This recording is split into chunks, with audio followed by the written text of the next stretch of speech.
Where is it going? It's probably going to 100, then 150, then 200,000.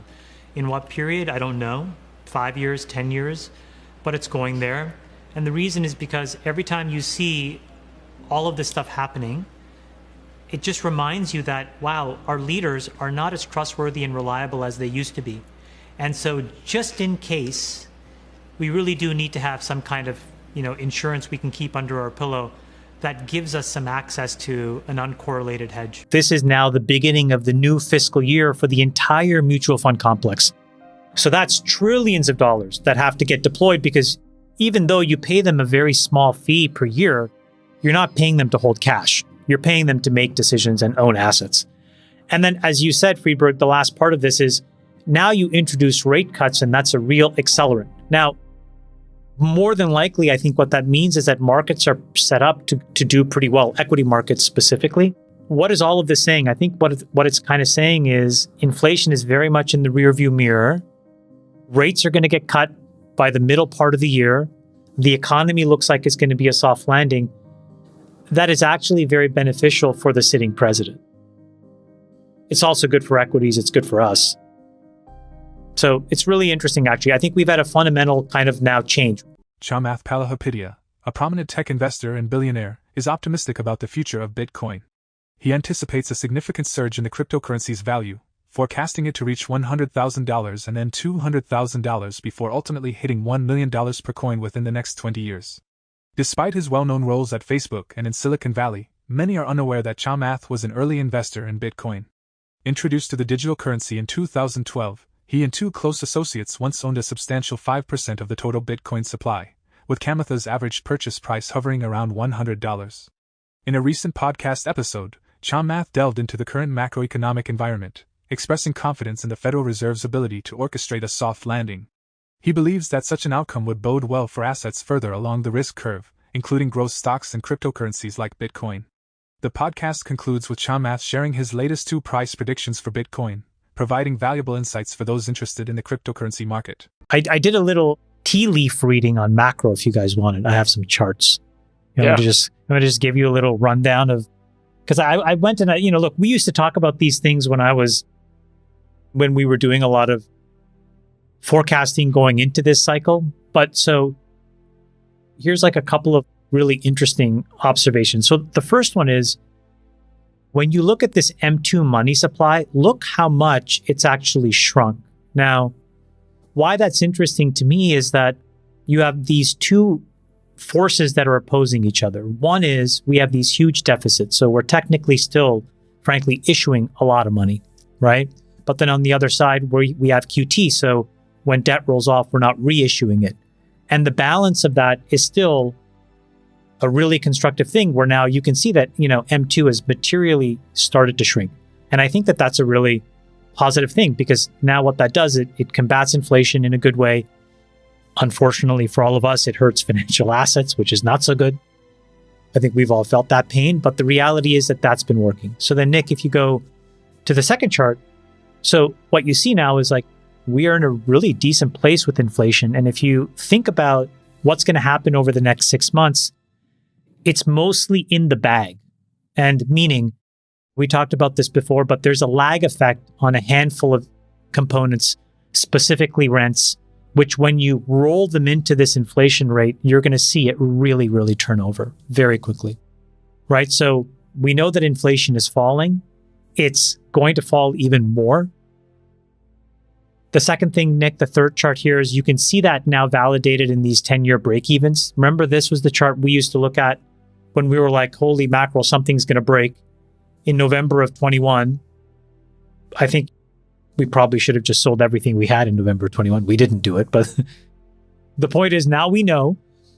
And what you see here is the 10-year break-evens are also telling us, okay, guys, we're going to be in a pretty decent place. And so I think the setup is basically the following.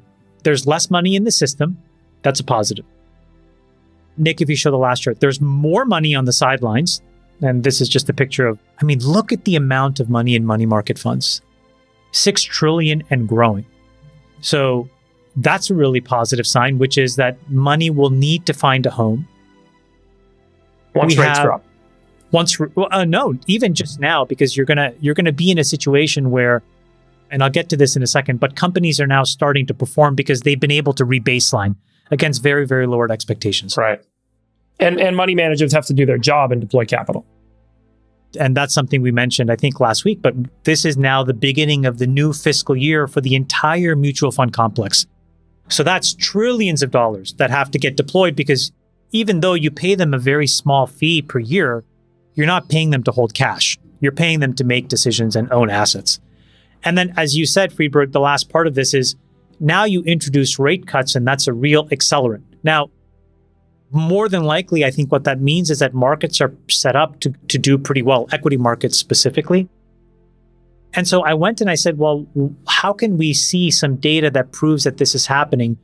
And what's amazing is if you look at the performance of what I would call the most risk-adjusted seeking companies, so those are tech businesses that have been absolutely hammered, what you see in the last month is they have gone just nuclear.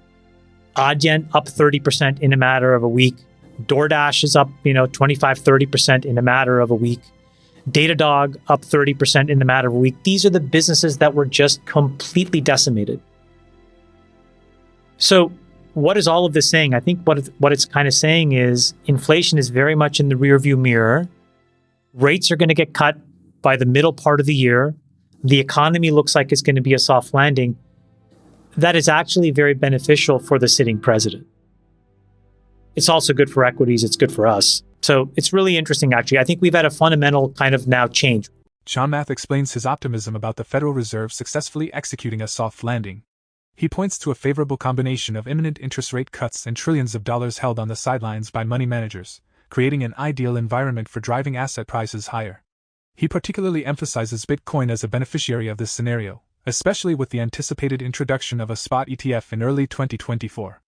Chamath shares his predictions for Bitcoin's trajectory in the coming years, elucidating why he believes it's essential for every investor to allocate at least 1% of their portfolio to this cryptocurrency. His insights shed light on the potential growth and significance of Bitcoin in the broader investment landscape. I mean, can you play the clip in 2012 and 13 when it was at 200 and everybody was laughing at me on CNBC every time I would talk about Bitcoin? Where is it going? It's probably going to 100, then 150, then 200,000. In what period? I don't know. 5 years, 10 years, but it's going there. And the reason is because every time you see all of this stuff happening, it just reminds you that, wow, our leaders are not as trustworthy and reliable as they used to be. And so just in case, we really do need to have some kind of, insurance we can keep under our pillow that gives us some access to an uncorrelated hedge. And it's going to eventually transition to something much more important.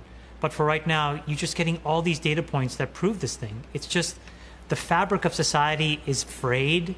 And until we figure out how to make it better, it's time to just have a little schmuck insurance on the side. And everybody's running in. It's just an incredible thing. I could never have imagined it. It is out of control. Like, look, let's talk Bitcoin? Let's talk Bitcoin. 2012, I was introduced to it. I started to accumulate. 2013, I wrote an article. And so hold on, just so we know and can feel bad about ourselves, you're accumulating it at what price? Well, my dollar cost average is around 100 and something. And you've held it, everything you've bought? Well, at one point, myself and, so I was introduced to it by a person. I asked him if I could disclose his name. He said no. But he, myself, and another person, all three of us relatively well known in the Valley, we started, at one point, we owned almost 5% of the entire float. In 2013, we've sold, they've sold, et cetera, et cetera. I wish we had kept it all. We didn't. It's fine. But then I wrote an article, and I said, you know what? There's so much asymmetric upside here. This is a thing that either goes to, at the time I said, roughly the value of gold. And at the time, it was about $100 a coin. And so there's very little downside. There's all this asymmetric upside. I said, take 1% of your net worth and buy this schmuck insurance. And it's a schmuck insurance in this kind of very elegant, beautiful way. I missed the schmuck insurance. That was at $100, though. What would you, I actually started hearing from people that I know very well who don't often invest, who are now asking me if this is the time to invest. Buy the schmuck insurance now. Here's the thing. This is now a confidence game, right? There is no real utility in this. This is a fantastic fundamental hedge and store of value against autocratic regimes and banking infrastructure that we know is corrosive to how the world needs to work properly. You cannot have central banks infinitely printing currency. You cannot have folks with, misguided and misdirected monetary and fiscal policy. No. So here's what I would say. The same way that I said in 2013, put 1% of your net worth into Bitcoin, I will put myself out there today. I think this thing is $100,000 a coin, probably in the next 3 to 4 years. And I think it is, in the next 20 years, $1 million a coin. So there you have it. What I'm saying is you could buy the S&P 500 index, buy 99% of that. So if you have $100 to invest, what I'm saying is... Put $1. Put $1. And the reason that $1 is so valuable is that it is fundamentally not correlated to the other 99. And just on the off chance that all the people that manage the 99 may not totally know what they're doing, the $1 may actually save us. Chamath Palihapitiya's outlook on Bitcoin, shaped by his early investment and profound comprehension of market dynamics, provides a distinctive perspective on the potential trajectory of Bitcoin and other cryptocurrencies. He predicts that Bitcoin will ascend to $100,000, then $200,000, ultimately reaching $1 million per coin within the next 2 decades. While these projections may appear optimistic, they are rooted in a comprehensive analysis of the current economic landscape and the evolving role of digital currencies. Chamath's insights extend beyond price predictions. His observations regarding the Federal Reserve's potential achievement of a soft landing and the resulting implications for riskier assets, such as Bitcoin and growth stocks, offer valuable food for thought. These considerations provide investors and enthusiasts with a nuanced understanding of the factors influencing the cryptocurrency market and the broader investment landscape. For more Daily Dose Crypto news, check out these 2 awesome videos on your screen. Click now and we will see you on the next video.